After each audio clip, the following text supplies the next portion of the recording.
rassemble Cap vers l'avenir, liste à Bagnères, qui rassemble bien sûr des gens de gauche, il y aura des socialistes et des PRG, mais aussi beaucoup de gens de la société civile, ce qui est important, puisque à Bagnères, nous venions de vivre 25 ans avec la même personne. Bon, hélas, je veux dire, monsieur Roland Castel est décédé, donc moi, j'allais l'affronter. C'était ce qui était prévu, puisque j'avais annoncé ma volonté de me présenter au municipal il y a plus d'1 an.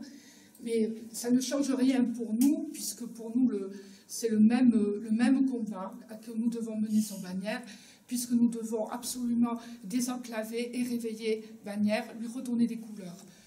Puisque depuis 25 ans, la même politique a été faite, on en voit les résultats. Nous avons une ville qui s'est repliée sur elle-même, on retrouve les mêmes problématiques sur ces 3 villes. Une ville qui s'est repliée sur elle-même. Pour Bagnères, c'est encore plus vrai, puisque c'est vraiment une ville qui est enclavée. On a ce problème à la fois d'accessibilité de la ville, avec des routes qui ne sont pas à la hauteur de la 3e ville du département, et le problème de cette voie de chemin de fer qui est fermée. Et avec Jean Glavany, puisque je suis sa députée suppléante, nous menons aussi ce combat de rouverture de cette ligne de chemin de fer, puisqu'il est quand même paradoxal d'avoir un constructeur de wagons CFT Bagnères dans notre ville et de ne pas pouvoir transporter leur réalisation. Donc vous voyez à travers cet exemple le paradoxe même que nous avons sur Bagnères du Bigorre. Donc cette liste que je vais mener, elle veut se tourner absolument vers l'avenir, parce que nous croyons au potentiel de Bagnères.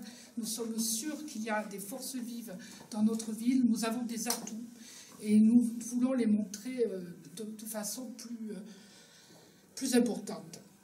Alors, les combats, moi je voulais revenir sur le fait que nous soyons 3 femmes. Je ne trouve pas... Voilà, ça n'a rien d'anecdote, enfin, ça n'a rien de particulier. On est 3 femmes, mais on était sans doute à ce moment-là les meilleures pour représenter nos partis. Alors, les femmes, si vous réfléchissez, on est dans l'action permanente. On est dans une action permanente dans le social, par exemple.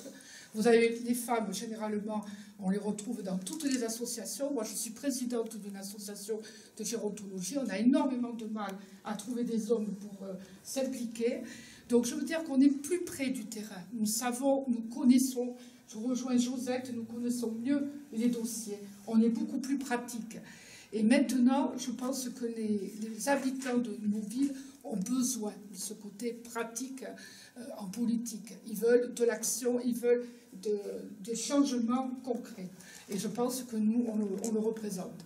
Donc, sur Bagnères, comme je suis d'une profession paramédicale, je suis particulièrement attachée au maintien de l'hôpital public, hôpital de proximité, qui, dans un département où la population est vieillissante, encore plus que dans les autres départements de Midi-Pyrénées, il est important de pouvoir offrir à nos populations toutes les offres en termes de soins.